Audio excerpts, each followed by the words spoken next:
Priya, welcome to వీక్షణ. Chicken recipe varieties ఓ 100కు పైగా ఉంటాయి. రోజు గిరాకీ. గుడ్లైనా, చికెన్ అయినా, స్ట్రీట్ ఫుడ్, హోమ్ ఫుడ్, ఇలా రోజు చికెన్ లేనిదే చాలా మందికి ముద్ద కూడా దిగదు. అయితే ఇప్పుడు బర్డ్ ఫ్లూతో పౌల్ట్రీ ఫామ్లలో కోళ్లన్నీ చనిపోతున్నాయి. దీంతో కొన్నాళ్లు చికెన్కి దూరంగా ఉంటేనే మంచిదన్న అలర్ట్ ప్రభుత్వం ఇస్తోంది. అయితే ప్రాపర్గా కుక్ చేసి వండితే పర్వాలేదు, కానీ హాఫ్ బాయిల్ చేస్తేనే సమస్యలు. మరి మనుషులకు ఈ బర్డ్ ఫ్లూ సోకుతుందా? గ్రౌండ్ సిచ్యువేషన్ ఏంటి?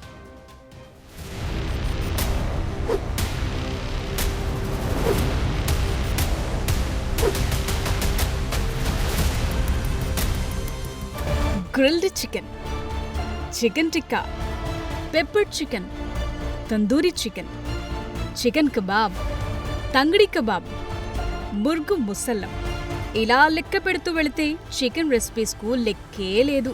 తినేవాళ్లు తక్కువేం లేరు. న్యూట్రిషన్ ఫుడ్ విషయంలో తక్కువ రేట్లో ఎక్కువ స్కోప్ చికెన్దే. అందుకే పౌల్ట్రీ ఇండస్ట్రీకి ఎప్పుడూ ఫుల్ డిమాండ్ ఉంటుంది. అటు కోడిగుడ్డుకైనా, ఇటు బ్రాయిలర్ కోళ్లకైనా రోజు డిమాండే. కానీ ఇప్పుడు బర్డ్ ఫ్లూ భయాలతో పౌల్ట్రీ ఇండస్ట్రీపై బాంబ్ పడినంత పనయ్యింది. నిజానికి ఫామ్లలో రెగ్యులర్ గా కోళ్లకు రోగాలు రాకుండా వ్యాక్సిన్, మెడిసిన్స్ ఇస్తూనే ఉంటారు. అయినా సరే ఫామ్లలో కోళ్లు వివిధ రకాల వ్యాధులతో చనిపోతూనే ఉంటాయి.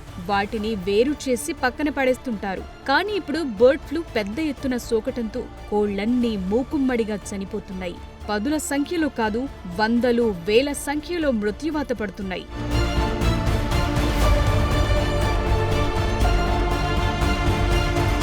బర్డ్ ఫ్లూ అప్పుడప్పుడే వస్తుంది గాని గట్టిగా వస్తుంది. దీంతో కోళ్లన్నీ దెబ్బకు తుడిచిపెట్టుకుపోతున్నాయి. ఇప్పుడు తెలుగు రాష్ట్రాల్లో, ముఖ్యంగా ఏపీలోని కోళ్ల ఫామ్లలో బర్డ్ ఫ్లూ గట్టిగా పట్టుకుంది. వైరస్ వేగంగా ఒకదాని నుంచి మరో దానికి వ్యాపిస్తోంది. దీంతో కోళ్లన్నీ ఫినిష్ అవుతున్నాయి. వాటిని గుంతలు తవ్వి పాతి పెడుతున్నారు, శానిటైజ్ చేస్తున్నారు. పరిస్థితి కంట్రోల్లోకి రావటానికి ఇంకొంత టైం పట్టే అవకాశాలున్నాయి. దీంతో కేంద్రం అన్ని రాష్ట్రాలకు అలర్ట్ పంపింది. అందులో భాగంగా తెలంగాణ ప్రభుత్వం చికెన్ తినటంపై అలర్ట్ జారీ చేసింది. ఏపీ నుంచి వచ్చే కోళ్లు రాకుండా చెక్ పోస్టులు పెట్టి చెక్ చేసి తిప్పి పంపుతోంది.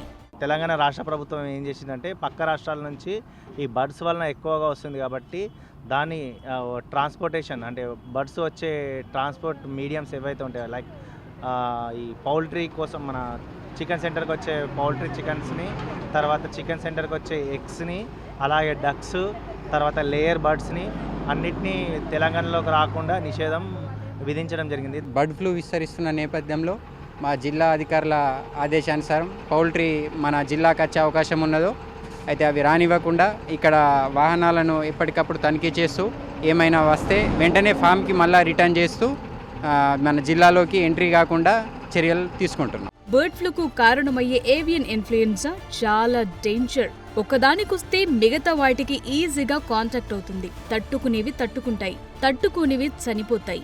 ఎంత మందులు వాడినా సరే ఈ ఎఫెక్ట్ కొన్నాళ్ల వరకు ఉంటుంది. షెడ్లలో సరైన జాగ్రత్తలు తీసుకుంటేనే సాధ్యమైనంత త్వరగా వైరల్ ఎఫెక్ట్ పోతుంది. నిజానికి పౌల్ట్రీ ఇండస్ట్రీకి ఇది పెద్ద నష్టమే. ఈ ఫ్లూ మనుషులకు సోకకుండా జాగ్రత్తలు తీసుకోవాలన్న అలర్ట్ పెరుగుతోంది. ఎందుకంటే ఈ వైరస్ మనుషులకు సోకటం అరుదే అయినా ఛాన్స్ ఎందుకు తీసుకోవటం అన్న ఆలోచనతో అలర్ట్ గా ఉంచుతున్నారు. కోళ్ల ఫారాల్లో కేవలం అందులో వర్కర్స్ కొందరిని పరిమితం చేస్తున్నారు. బయట నుంచి వచ్చే వాళ్లను రానివ్వటం లేదు.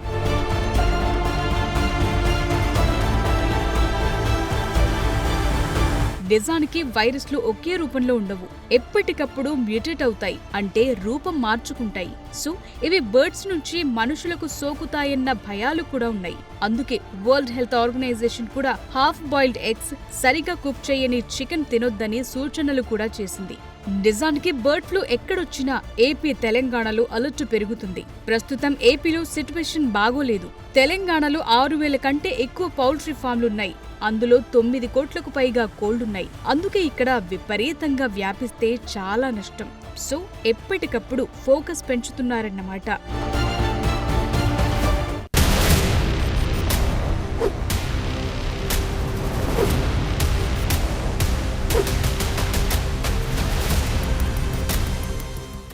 బర్డ్ ఫ్లూ మార్కెట్ ఏపీలో చాలానే ఉంది. ఇప్పుడు ఎఫెక్ట్ కూడా అక్కడే ఎక్కువగా కనిపిస్తోంది. అందుకే షెడ్లన్నీ వెలవెలబోతున్నాయి. శానిటేషన్ చర్యలను పెంచారు. కోళ్ల ఫారాల వైపు ఎవ్వరినీ వెళ్లనివ్వడం లేదు. దీన్ని సాధ్యమైనంత త్వరగా కంట్రోల్ చేయకపోతే ఇంకా నష్టాలు పెరిగే ప్రమాదం కనిపిస్తోంది. ముఖ్యంగా ఈ bird flu, avian influenza virus మనుషులకి రాకుండా చర్యలైతే తీసుకుంటున్నారు.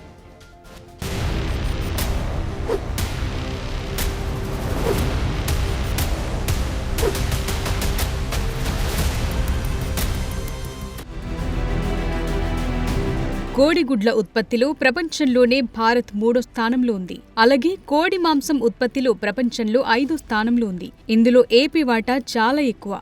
4 కోట్ల బ్రాయిలర్స్, 4 కోట్ల లేయర్ కోళ్లు. ఓవరాల్ గా ఏపీ పౌల్ట్రీ ఫామ్లలో 8 కోట్ల బర్డ్స్ యావరేజ్ గా మెయింటైన్ అవుతుంటాయి. ఇండియాలో బ్రాయిలర్ మార్కెట్ షేర్లు ఏపీకి పెద్ద వాటానే ఉంటుంది. అయితే ఇప్పుడు బర్డ్ ఫ్లూ ఎఫెక్ట్తో భయాలు పెరిగాయి. ప్రొడక్షన్ పై ఎఫెక్ట్ పడింది. కొత్త బ్యాచ్ చిక్స్ వేయటానికి టైం పట్టేలా కనిపిస్తోంది. సప్లై డిమాండ్ మధ్య గ్యాప్ పెరుగుతోంది. ప్రస్తుతం ప్రపంచవ్యాప్తంగా బర్డ్ ఫ్లూ ఆందోళనలున్నాయి. 2021 నుంచి ఇప్పటిదాకా 28 మంది పౌల్ట్రీ కార్మికులు వైరస్ బారిన పడ్డారన్న లెక్కలున్నాయి. ఏపీ, తెలంగాణలో ఎందుకింత అలర్ట్ పెంచారన్న పాయింట్ తెరపైకొస్తోంది. అయితే ఒక స్టడీ ప్రకారం వైరస్ మార్పులకు లోనై జంతువుల నుంచి మనుషులకు, అలా మనుషుల మధ్య వ్యాపిస్తే ప్రమాదం పెరుగుతుందన్న ముందు జాగ్రత్తలతో ఐసోలేషన్ పై కఠినంగా ఉంటున్నారు. యుఎస్ లో ఎలాంటి జాగ్రత్తలైతే తీసుకుంటారో ఇక్కడ కూడా అలాంటి పద్ధతులు ఫాలో అవుతున్నారు. ఈ మార్టాలిటీస్ అవి రికార్డ్ అవుతున్నాయి కాబట్టి ఇక్కడ doctors, local doctors samples collect చేసి మరి హై సెక్యూరిటీ ల్యాబ్ భోపాల్కి పంపించడం జరిగింది. మన 8 తారీఖుల్లో అది మరి పాజిటివ్గా డిక్లేర్ చేయడం వల్ల మరి అప్పటి నుంచి కూడా మరి గవర్నమెంట్ రెగ్యులేషన్స్ ప్రకారం తీసుకోవాల్సిన జాగ్రత్తలు మరి ఇవన్నీ కూడా తీసుకోవడం జరుగుతుంది.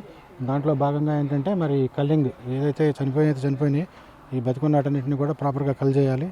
తర్వాత డిసీజ్ అనేది మళ్ళీ వేరే ఫార్మ్స్కి స్ప్రెడ్ అవ్వకుండా. సో ఆ ప్రాపర్ డిస్పోజబుల్ మెథడ్స్లో ఏంటంటే వాళ్ళు ఇక్కడ పిట్ బరీ చేయడం అనేది చేస్తున్నాము. 2015లో వచ్చిన బర్డ్ ఫ్లూ చాలా ఎఫెక్ట్ చూపించింది. అప్పుడు తెలంగాణలో 1,00,000కు పైగా కోళ్లు మృత్యువాత పడ్డాయి. దాంతో అప్పటి నుంచి బర్డ్ ఫ్లూ సహా ఎలాంటి ఇతర రోగాలు కోళ్లకొచ్చినా విజిలెంట్ గా ఉంటున్నాయి రాష్ట్ర ప్రభుత్వాలు. పెద్ద ఎత్తున జనం తినేది కాబట్టి ఎప్పటికప్పుడు ఫోకస్ పెంచుతూ వస్తున్నారు. ఇప్పుడు కూడా బర్డ్ ఫ్లూ కేసులు బయటపడటంతో అప్రమత్తంగా ఉంటున్నారు. అటు పౌల్ట్రీ రైతులు, ఇటు జనాల డౌట్ల కోసం ప్రత్యేక కాల్ సెంటర్ కూడా పెట్టారు. ఈ ఏవియన్ ఇన్ఫ్లుయెంజా వైరస్ కోళ్ల నుంచి మనుషులకు వ్యాపించకుండా ఇదంతా ముందు జాగ్రత్త చర్యలే. ఇప్పుడు దాకా ఏంటంటే మనకి బర్డ్స్ నుంచి మనుషులకి ఎక్కడ సోకినట్టు కానీ ట్రాన్స్మిషన్ అయినట్టు కానీ ఎక్కడ ఇది లేదు. అయినా కానీ మనకి వితిన్ 1 కిలోమీటర్ ఏరియాని యాక్టివ్ ఏరియా కిందకి 1 to 10 కిలోమీటర్స్ సర్వేలెన్స్ ఏరియా కింద పెట్టుకొని ఇక్కడ ఎవరైతే ఉన్నారో మనకి దగ్గర ఇక్కడ 230 కుటుంబాలు ఉన్నాయి. 2,500 మంది పాపులేషన్ ఉన్నారు అటు ఇటుగా. వీళ్ళందరికీ కూడా యాక్టివ్ సర్వేలెన్స్ చేస్తున్నాము. తర్వాత ఎవరైతే ఈ కార్యక్రమంలో పాల్గొంటున్నారో అంటే బర్డ్స్ అన్ని ఎవాక్యుయేట్ చేయడము, వాటిని కల్టివేషన్లో ఎవరైతే పాల్గొంటున్నారో వాళ్ళకి అందరికీ కూడా వసల్టామిర్ ట్యాబ్లెట్ 75 mg రోజుకు ఒకటి చొప్పున 10 రోజులు ప్రొఫిలాక్టిక్ ట్రీట్మెంట్ ఇస్తున్నాము. వీళ్ళని కూడా 10 days పాటు సర్వేలెన్స్ చేస్తాము. ఇక్కడ ఉన్న చుట్టుపక్కల విలేజెస్ అంటే 10 kilometers రేడియస్లో ఏదైతే ఉందో రోజువారీ సర్వే జరుగుతుందండి. హౌస్ టు హౌస్ సర్వే జరుగుతుంది. కోళ్ల ఫామ్లలో బర్డ్ కేజెస్ డైలీ క్లీన్ చేస్తున్నారు. కోళ్లకు రోజు ఫుడ్, వాటర్ మారుస్తున్నారు. హైజీనిక్ వాతావరణం చూసుకుంటున్నారు. చుట్టుపక్కల శానిటైజ్ కొనసాగుతున్నాయి. కోళ్లకు బర్డ్ ఫ్లూ వచ్చిందని గుర్తించేందుకు కొన్ని లక్షణాలున్నాయి. కళ్ల చుట్టూ వాపు పెరగటం, కాళ్లు, మెడ, ఈకల రంగు మారటం, గుడ్ల ఉత్పత్తి ఒక్కసారిగా తగ్గిపోవటం. వేగ్గా కనిపించే కోళ్లను జాగ్రత్తగా పక్కన పెట్టాలంటున్నారు. అటు నెహ్రూ జూ పార్కులో జంతువులకు కోడి మాంసం, గుడ్లు పెట్టకుండా ఆపేశారు. జూలో 1900 జంతువులు, పక్షులు, సరీసృపాలు, ఇతర జాతులున్నాయి. రోజు 60 నుంచి 80 కిలోల రా చికెన్ వాడుతారు. ఇప్పుడది ఆపేశారు. డైరెక్ట్ మీట్ తింటే ప్రమాదాలు పొంచి ఉండడంతో జాగ్రత్తలు తీసుకుంటున్నారు. ఇక బర్డ్ ఫ్లూ భయాలు, ప్రభుత్వాలు జాగ్రత్తలు చెప్పడంతో ఏపీ, తెలంగాణలో చికెన్ షాపులకు కళ తప్పింది. కస్టమర్లు తినటం లేదు, అటువైపు వెళ్లటం లేదు, గిరాకీ లేదు.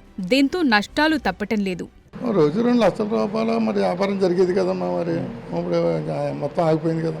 బర్డ్ ఫ్లూ ఎఫెక్ట్ పెరగటంతో తెలంగాణలో, ముఖ్యంగా హైదరాబాద్లో ఫుడ్ సేఫ్టీ అధికారులు హోటల్స్ పై మరింత ఫోకస్ పెంచారు. చెకింగ్స్ చేస్తున్నారు. కుళ్ళిన చికెన్ ను అమ్ముతున్న వారిని ఐడెంటిఫై చేసి సీజ్ చేశారు. ఇప్పటి వరకు తెలంగాణలో ఒక్క బర్డ్ ఫ్లూ కేసు కూడా నమోదు కాలేదని, చికెన్ 3 రోజుల కంటే ఎక్కువ ఫ్రిడ్జ్ లో నిల్వ పెట్టుకోవద్దని ఫుడ్ సేఫ్టీ అధికారులు సూచిస్తున్నారు. స్ట్రీట్ ఫుడ్ అయినా, హోటల్స్ అయినా చికెన్ ఐటమ్స్ తినేవాళ్లు జాగ్రత్తలు తీసుకోవాలంటున్నారు. మనకైతే తెలంగాణలో ఒక కేసు కూడా ఇప్పటి వరకు రిజిస్టర్ కాలేదండి. కాకపోతే మనం కూడా జాగ్రత్తగా ఉండవలసిన అవసరం ఉంది. ఎందుకంటే పక్క స్టేట్లో బర్డ్ ఫ్లూ వచ్చిందంటే మనం కూడా అలర్ట్ అవ్వాల్సిన అవసరం ఉంది. తెలంగాణ ప్రభుత్వం కూడా అలర్ట్ చేసింది ప్రజలందరికీ కానివ్వండి. ఇప్పుడు మనకు ఎక్కడైతే బార్డర్లో వస్తున్నాయో వాటిని కూడా మనం ఆపేస్తున్నాము. అంతేకాకుండా యానిమల్ హస్బెండరీ వాళ్ళు కూడా ఒక అలర్ట్ నోటీస్ ఇవ్వడం కూడా జరిగింది. అంతేకాకుండా మనం ఇప్పటి నుంచి కూడా మనం కూడా అలర్ట్గా ఉండి ఎగ్స్ కానీ చికెన్ కానీ కొనే ముందు కానీ తినే ముందు కూడా మనం చూసుకోవాల్సిన అవసరం ఉంది. చికెన్ షాప్ నీట్గా ఉందా లేదా, అవి ఇన్ఫెక్టెడ్ కోళ్ళని అమ్ముతున్నారా లేదా, అవన్నీ కూడా చూసుకొని తినాల్సిన అవసరం ఉంటుంది. సో బర్డ్ ఫ్లూ భయాలు ఎప్పటికి తొలగుతాయన్న టెన్షన్లు పెరుగుతున్నాయి.